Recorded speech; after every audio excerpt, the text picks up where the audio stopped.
menjatuhkan sanksi pemberhentian dari jabatan Ketua Mahkamah Konstitusi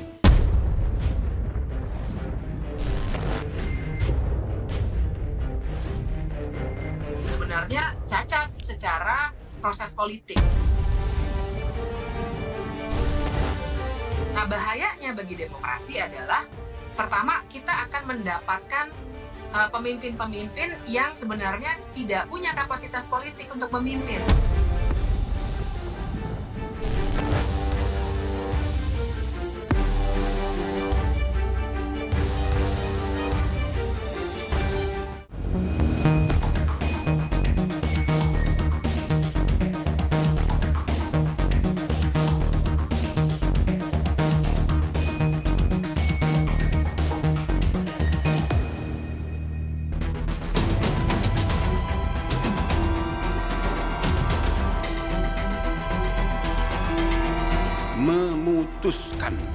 menyatakan hakim terlapor terbukti melakukan pelanggaran berat terhadap kode etik dan perilaku hakim konstitusi sebagaimana tertuang dalam Sabta Karsa Utama, prinsip ketidakberpihakan, prinsip integritas, prinsip kecakapan dan kesetaraan, prinsip independensi, dan prinsip kepantasan dan kesopanan. 2. Menjatuhkan sanksi pemberhentian dari jabatan Ketua Mahkamah Konstitusi kepada hakim terlapor.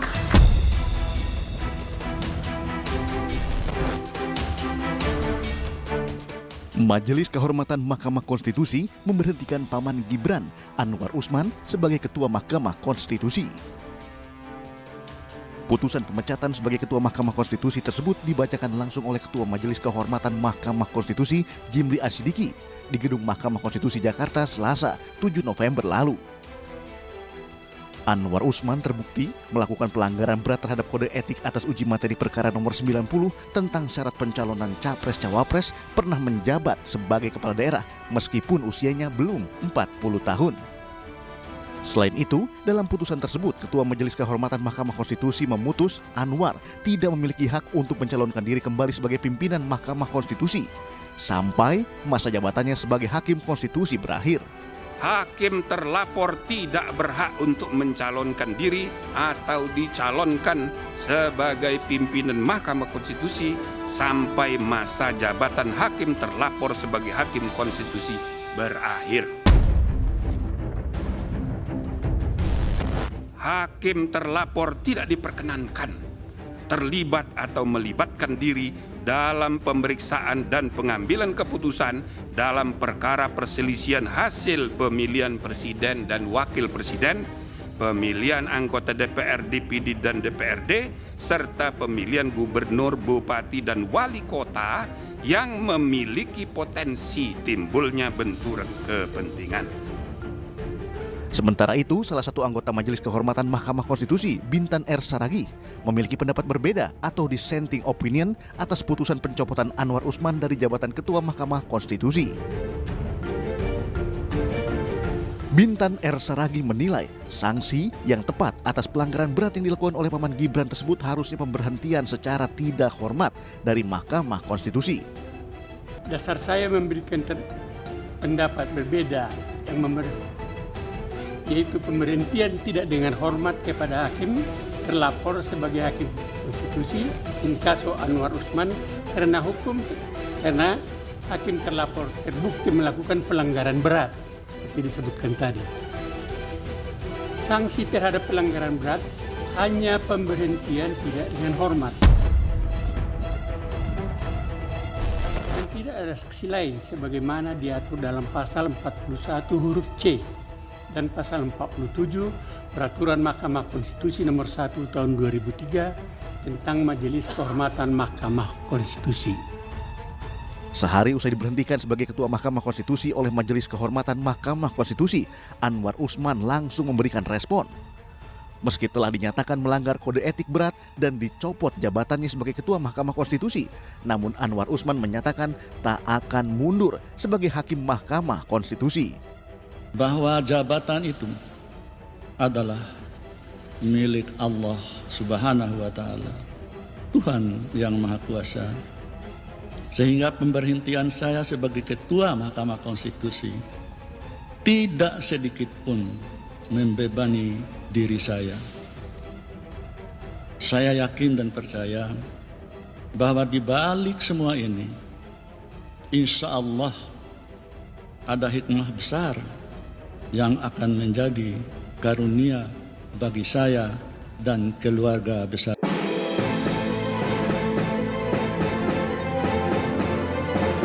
Sosok Anwar Usman yang merupakan paman Gibran jadi sorotan usai Mahkamah Konstitusi ubah syarat pendaftaran Pilpres. Anwar Usman menjadi kerabat Presiden Joko Widodo setelah pada tahun 2022 resmi mempersunting Idayati, adik Jokowi. Lahir di Desa Rasabou, Kecamatan Bolo Bima, Nusa Tenggara Barat pada 31 Desember 1956. Seusai meraih gelar sarjana hukum pada 1984 di Universitas Islam Jakarta, Anwar melanjutkan studi Magister Hukum STIH IBLAM Jakarta pada 2001. Lalu mengambil S3 program bidang ilmu studi kebijakan sekolah Universitas Gadjah Mada, Yogyakarta pada 2010. Anwar Usman mulai menjadi hakim Mahkamah Konstitusi pada 6 April 2011 menggantikan posisi M. Arsyad Sanusi. Mengetahui sang paman kini telah dicopot dari jabatannya sebagai Ketua Mahkamah Konstitusi, Gibran Rakabuming Raka turut buka suara. Dengan santai, Gibran mengungkap akan menghormati keputusan Majelis Kehormatan Mahkamah Konstitusi tersebut. Ya, kita hormati aja keputusan yang ada di sana ya. Selain mencopot Anwar Usman dari jabatan sebagai Ketua Mahkamah Konstitusi karena terbukti melakukan pelanggaran kode etik berat, Majelis Kehormatan Mahkamah Konstitusi juga memutuskan ke-9 hakim terlapor Mahkamah Konstitusi tidak bisa menjaga informasi rahasia dalam rapat pemusyawaratan hakim yang bersifat tertutup, sehingga melanggar prinsip kepantasan dan kesopanan. Sementara Hakim Sali Isra dan Arif Hidayat ditetapkan tidak melanggar etik terkait dissenting opinion atau beda pendapat atas putusan Mahkamah Konstitusi yang meloloskan Gibran sebagai Cawapres 2024. Namun Hakim Arif Hidayat dinyatakan melanggar etik karena dianggap merendahkan martabat Mahkamah Konstitusi lewat pernyataannya di ruang publik. Arif Hidayat pun mendapatkan teguran tertulis. Meski telah menjatuhkan sanksi hingga pencopotan jabatan Anwar Usman, namun Majelis Kehormatan Mahkamah Konstitusi menegaskan bahwa pihaknya tidak memiliki wewenang mengubah putusan batas usia Capres-Cawapres Mahkamah Konstitusi. Hal tersebut dikarenakan putusan Mahkamah Konstitusi tersebut sudah final dan bersifat mengikat. Putusan MK itu final dan mengikat. Begitu kata konstitusi. Diatur di konstitusi demikian dan juga di undang-undang. Sebagaimana juga sudah dipraktekkan, bahkan sudah beberapa kali ada putusan MK soal mengikatnya itu sudah jadi doktrin. Putusan Mahkamah Konstitusi bersifat final dan mengikat. Artinya, Gibran Rakabuming Raka tetap bisa melenggang maju sebagai salah satu cawapres dalam kontestasi Pilpres 2024 mendatang. Sebelumnya, Majelis Kehormatan Mahkamah Konstitusi telah menerima 21 laporan pelanggaran kode etik Hakim Mahkamah Konstitusi terkait putusan batas usia Capres dan Cawapres. Laporan tersebut berasal dari sejumlah pihak, baik dari akademisi, tim advokat, dan lainnya. Dari 21 laporan yang masuk ke Majelis Kehormatan Mahkamah Konstitusi, 15 diantaranya melaporkan Ketua Mahkamah Konstitusi Anwar Usman dengan dugaan pelanggaran kode etik. Para pelapor menuding Anwar terlibat konflik kepentingan dengan mengabulkan gugatan demi keponakannya Gibran Rakabuming Raka. Putusan yang dia terlibat di dalamnya telah menguntungkan keponakannya yang bernama Gibran Rakabuming Raka untuk bisa dengan mudah mengajukan diri menjadi calon wakil presiden pada kontestasi Pemilu 2024 nanti. Nah, langkah-langkah ini menurut saya tidak sehat dan tentu saja mengganggu demokrasi. Dan paling penting, Anwar telah melanggar ketentuan di dalam Undang-Undang Kekuasaan Kehakiman dan Undang-Undang MK, di mana dia diwajibkan untuk mengundurkan diri jika terkait dengan keluarganya. Sebelumnya, Ketua Majelis Kehormatan Mahkamah Konstitusi Jimli Asyidiki mengatakan Setidaknya MK-MK telah mencatat 11 dugaan pelanggaran etik yang dilakukan oleh hakim Mahkamah Konstitusi. Mulai dari adanya hakim yang dinilai punya konflik kepentingan tidak mundur dan memutus perkara.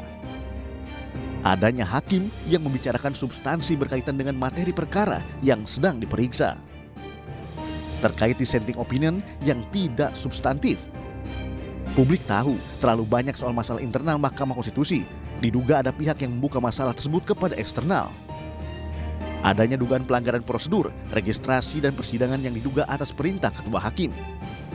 Lambatnya proses pembentukan Majelis Kehormatan Mahkamah Konstitusi padahal mekanismenya sudah tertuang di undang-undang. Adanya manajemen dan mekanisme pengambilan keputusan yang dianggap cacat prosedur. Mahkamah Konstitusi dinilai sudah dijadikan alat politik. Adanya pemberitaan di media yang sangat rinci. Ada hakim yang berbohong soal pengambilan keputusan. Ada pembiaran oleh 8 hakim lainnya saat Anwar Usman mengambil keputusan. Padahal posisi Anwar Usman syarat akan konflik kepentingan.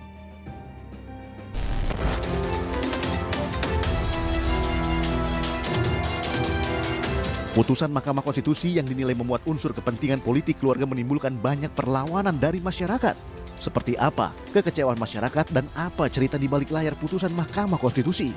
Sesaat lagi tetap di iNews File. Putusan MK-MK ini ya menunjukkan bahwa putusan 90 itu ternyata bermasalah, sehingga memang pencalonannya Gibran itu sebenarnya tidak punya legitimasi lagi.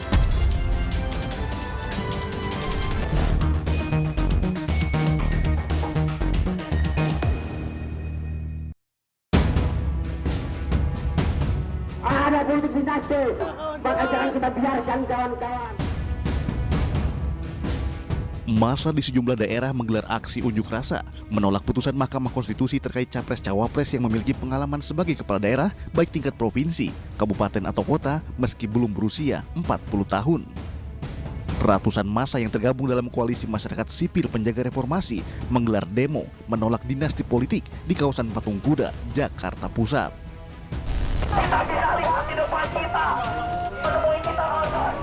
Di Bandung, Jawa Barat, ratusan mahasiswa dari berbagai BEM kampus sekota Bandung juga menggelar aksi unjuk rasa di depan kantor DPRD Provinsi Jawa Barat. Massa menilai jika putusan Mahkamah Konstitusi tersebut cacat formil dan material, serta berpotensi melenggangkan dinasti politik. Sementara di Sleman, Yogyakarta, massa yang tergabung dalam aliansi Badan Eksekutif Mahasiswa Nusantara berunjuk rasa di Simpang 4 Monumen Tugu Palputih, Yogyakarta. Dalam orasinya, mereka menolak praktik politik dinasti dan menuntut agar Ketua Mahkamah Konstitusi Anwar Usman dicopot.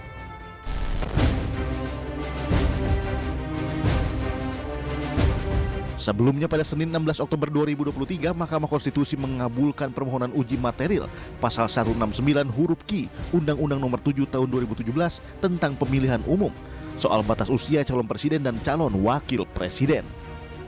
Gugatan itu diajukan oleh Almas Saki Biru dalam perkara nomor 90 yang meminta Mahkamah Konstitusi mengubah batas usia minimal capres-cawapres menjadi 40 tahun atau memiliki pengalaman sebagai kepala daerah baik tingkat provinsi, kabupaten, atau kota.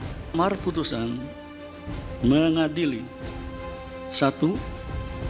Mengabulkan permohonan pemohon untuk sebagian berusia paling rendah 40 tahun atau pernah sedang menduduki jabatan yang dipilih melalui pemilihan umum termasuk pemilihan kepala daerah.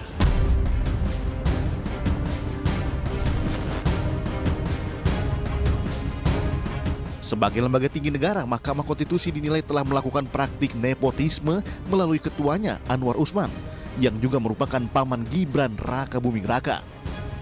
Atas keputusan tersebut, Wali Kota Solo yang baru menjabat selama 2 tahun bak mendapatkan karpet merah untuk maju menjadi calon wakil presiden pada pemilu 2024 mendatang. Putusan MK-MK ini ya menunjukkan bahwa putusan 90 itu ternyata bermasalah, sehingga memang pencalonannya Gibran itu sebenarnya tidak punya legitimasi lagi. Sebenarnya cacat secara proses politik. Dan ini artinya dia akan mengganggu proses nanti, terbawa terus bahkan jika pasangan Prabowo Gibran nanti terpilih. Membuka pencalonan itu di mana nanti rakyat memang bisa memilih sendiri, dibuka dengan cara yang sebenarnya tidak sah.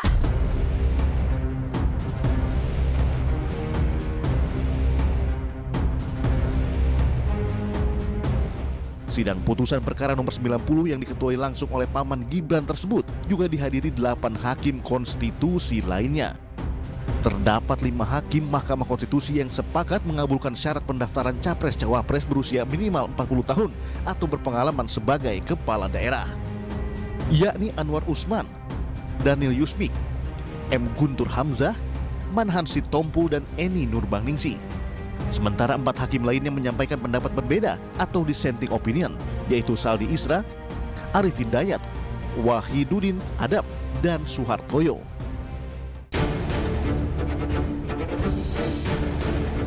Bahkan Saldi Isra mengaku bingung dengan putusan tersebut karena berubah dalam sekejap. Saya bingung dan benar-benar bingung untuk menentukan harus dari mana memulai pendapat berbeda ini.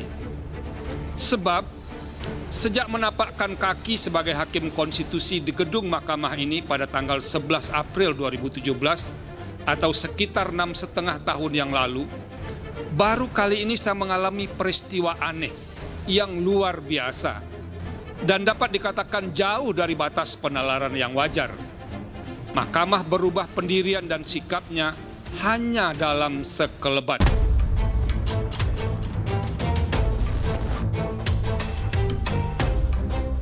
Tak hanya itu, Saldi Isra juga menyebut ada hakim Mahkamah Konstitusi yang terlalu bernafsu ingin perkara tersebut cepat diputus karena mengejar jadwal pendaftaran Capres-Cawapres 2024. Apakah mahkamah pernah berubah pendirian? Pernah, tetapi tidak pernah terjadi secepat ini, di mana perubahan terjadi dalam hitungan hari. Di antara sebagian hakim yang tergabung dalam gerbong mengabulkan sebagian tersebut, seperti tengah berpacu dengan tahap pemilihan umum presiden dan wakil presiden, sehingga yang bersangkutan terus menorong dan terkesan terlalu bernafsu untuk cepat-cepat memutus perkara aku.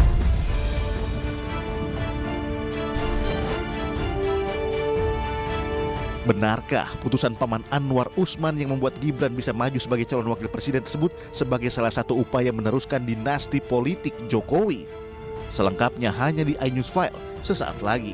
Hukum itu diatur perubahannya hanya demi meloloskan seorang anak presiden.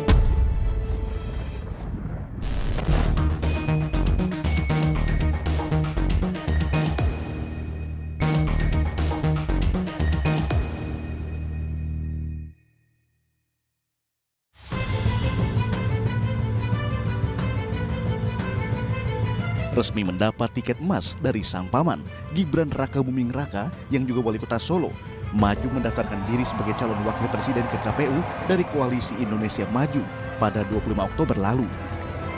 Tenang saja Pak Prabowo. Tenang saja Pak. Saya sudah ada di sini. Pendaftaran tersebut dilakukan usai Mahkamah Konstitusi memutuskan syarat Capres-Cawapres tak perlu berusia 40 tahun, asalkan memiliki pengalaman sebagai kepala daerah baik tingkat provinsi, kabupaten, atau kota. Gibran Rakabuming Raka merupakan putra sulung Presiden Joko Widodo dan Iriana. Lahir di Solo pada 1 Oktober 1987. Gibran memiliki 2 adik, yakni Kahiyang Ayu yang merupakan istri dari Wali Kota Medan Bobi Nasution, dan adik laki-laki Kaisang Pangarep yang kini menjabat sebagai Ketua Partai Solidaritas Indonesia (PSI). Sejak SMA, Gibran telah mengenyam pendidikan di luar negeri hingga lulus dari University of Technology in Sydney, Australia pada tahun 2010. Mencoba peruntungannya di dunia politik pertama kali, Gibran sukses memenangkan pemilihan Wali Kota Solo dan dilantik sebagai Wali Kota Solo periode 2021-2026. Majunya putra sulung Presiden Joko Widodo Gibran Rakabuming Raka dalam kontestasi pemilihan Presiden 2024 melalui putusan kontroversi Mahkamah Konstitusi di mana hakim ketuanya dijabat sang paman Anwar Usman membuat isu dinasti politik mencuat dan memantik polemik publik. Nah, bahayanya bagi demokrasi adalah pertama kita akan mendapatkan pemimpin-pemimpin yang sebenarnya tidak punya kapasitas politik untuk memimpin. Dia hanya dipilih karena hubungan kekerabatannya, karena privilege dia, bukan karena kapasitas politiknya. Dan yang kedua, ada penelitiannya, sudah banyak penelitiannya bahwa dinasti politik itu kecenderungannya akan membuka peluang untuk korupsi. Sekali dia membuka peluang untuk menyalahgunakan kekuasaan untuk melakukan perbuatan nepotisme tadi, memberikan kepada kerabatnya sendiri, dia akan terus-menerus menyalahgunakan kekuasaan itu kemudian untuk tujuan-tujuan yang sifatnya koruptif alias mencuri uang rakyat. Gitu. Kecenderungan itu selalu ada, dan ini yang akan merugikan buat negara kita ke depannya. Isu politik dinasti di Indonesia bahkan sempat menjadi sorotan sejumlah media asing. Pemberitaan media dunia bahkan menyebut demokrasi di Indonesia mengalami kemunduran.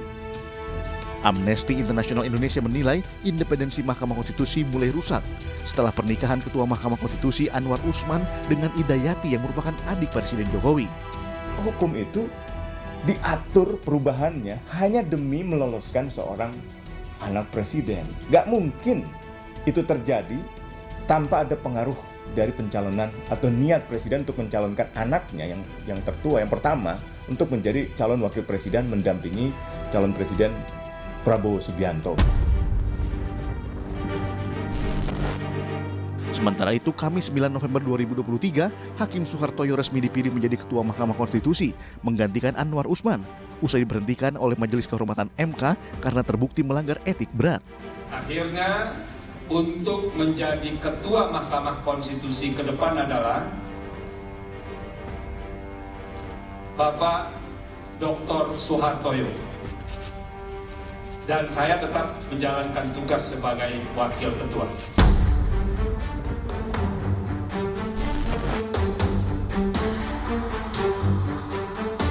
Sanksi etik terhadap 9 hakim serta pencopotan Hakim Anwar Usman dari jabatan ketua telah meruntuhkan marwah Mahkamah Konstitusi ke titik nadir. Bukannya menjaga independensi serta tegaknya sistem peradilan dan hukum di Indonesia, Mahkamah Konstitusi kini justru disebut sebagai Mahkamah Keluarga. Jadi jangan bilang Anda tidak tahu akan permasalahan ini, karena kami sudah memberitahukannya.